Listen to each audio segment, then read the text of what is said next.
Aujourd'hui, TV Tour Val-de-Loire vous emmène à la découverte d'un monument bien connu des Tourangeaux, la tour Charlemagne. Mais pas pour une simple visite, non, pour un escape game organisé par Escape Yourself. Allez, suivez-moi. Depuis le début du mois de juillet, ce bâtiment du XIe siècle abrite un jeu à la règle claire, sortir de la pièce dans le temps imparti. Là-haut, nous retrouvons nos coéquipiers du jour, la famille Gèze, accompagnée de Kevin, le maître du jeu. Alors c'est parti ? On m'a dit, vous avez 1 heure. 1 heure ? Seulement 1 heure ? Ah bah ouais. Dès le début de la partie, il faut tout observer, tout toucher et ne rien laisser au hasard pour franchir les différentes étapes du jeu. L'enquête continue, on a réussi à ouvrir une première porte. Ah ouais.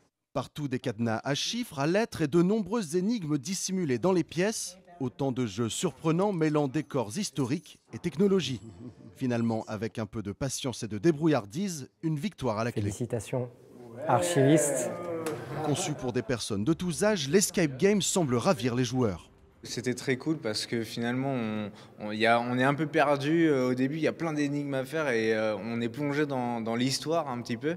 Donc moi j'adore ça et en plus j'adore fouiller. Moi j'adore les coins secrets, les petits trucs à fouiner, les trucs où personne ne rentre, je trouve que c'est génial. Ce que j'ai bien aimé, c'est de se replonger dans notre propre histoire au niveau de Tourangelle. Et ça, franchement, c'est le côté sympa. Ça nous permet de recaler notre propre histoire et puis de profiter de ce lieu qui est magnifique. Pour le créateur du jeu, le cadre est primordial. Il était donc important de respecter la tour Charlemagne. Un endroit qui était pas encore assez exploité selon moi, que les Tourangeaux avaient envie de mieux connaître. Et après, il y a le respect historique du lieu. Enfin, moi, il est hors de question que je fasse un escape game qui n'a aucun rapport avec le lieu dans lequel je me trouve. Donc quand j'ai conçu ce scénario, il fallait que ça colle à l'histoire de la ville, il fallait que ça réponde à l'histoire de la tour Charlemagne. Pour nous, c'est cool parce qu'il y a déjà une âme dans le lieu, donc c'est plus facile.